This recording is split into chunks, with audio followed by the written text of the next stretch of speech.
Happy October. It's time for the Seattle area monthly market update. This is Emily Cressey, your local real estate broker. And the story right now is that things are cooling down. This is not unexpected for this time of year.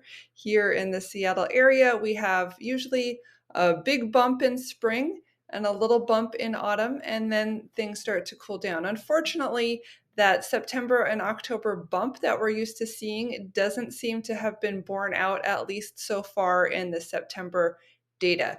Here on my screen, you can see the median prices of homes being sold in Bellevue, Seattle, King County, and Snohomish County. And overall, things seem to be pretty flat, except in Bellevue. The higher they fly, the faster they fall.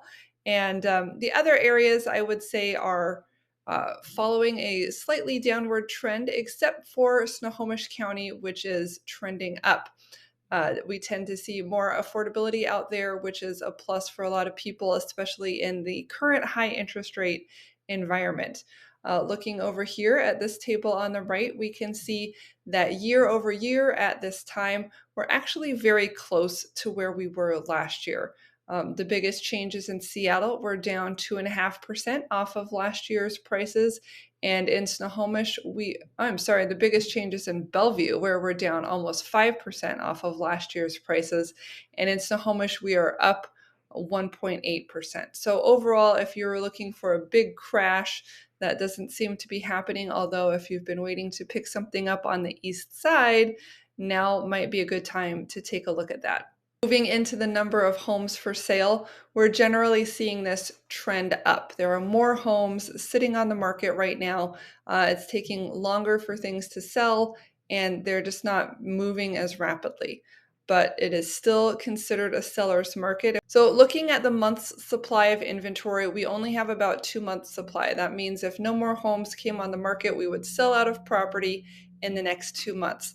Typically, experts feel that this indicates a seller's market, although with the upward trajectory here, we can see the market is weakening and shifting toward a neutral market, which would be a 4 to 6 month supply, after which point it becomes a buyer's market. So Seattle is rarely in a buyer's market.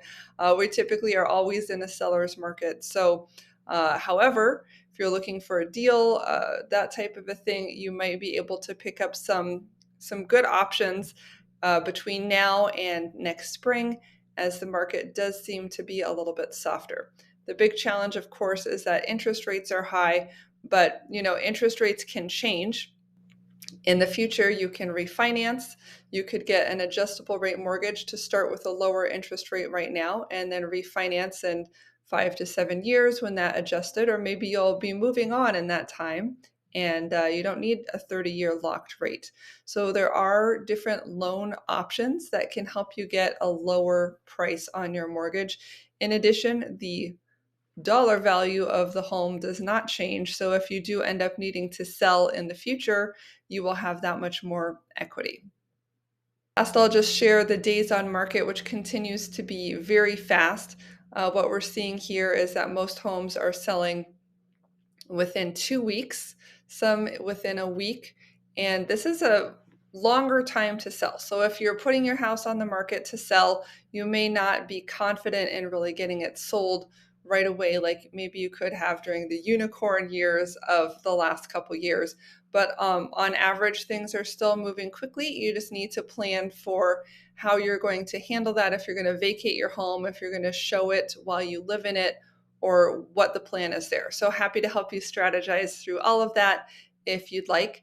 Thanks so much for joining me today. If you've got any questions, you can always reach me. I'm Emily Cressey, available at homeproassociates.com.